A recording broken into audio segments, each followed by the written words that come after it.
caught in the act. Safes are stolen from the home of a family who came here to the U.S. to escape crime, violence, and murder in Cambodia. Well, tonight the family is reeling over what they lost, but they hope security camera video is the key to catching the burglars. CBS 2's Randy Page is live in Monterey Park with that story. Randy. Rick, Susie, the sign makes it really clear from the street. Warning, security cameras in use, and there are security cameras all over the place in this house. And yet on Tuesday, two burglars decided to go inside anyway. And wait till you learn more about the family who lives here.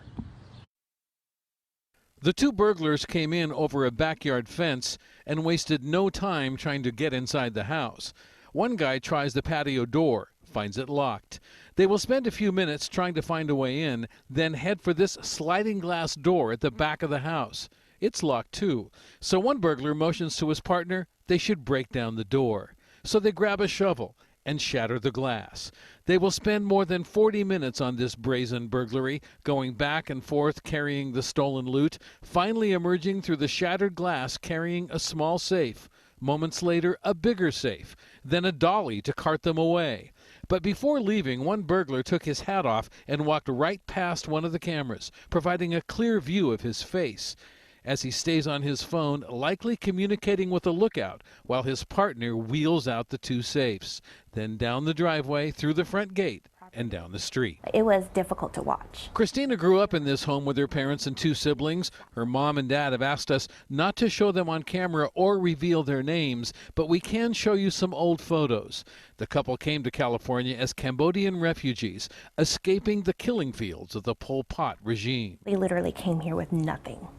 And when you come from nothing, this little thing that you managed to save means a lot more. Her father delivered pizzas. Her mother raised 3 kids by day and sewed labels into clothes at night, earning 1 penny for each label.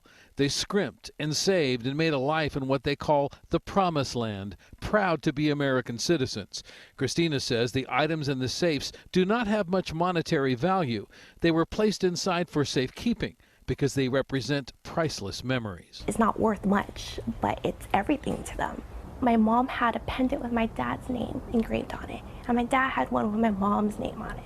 Like their first present to each other when they're able to afford it.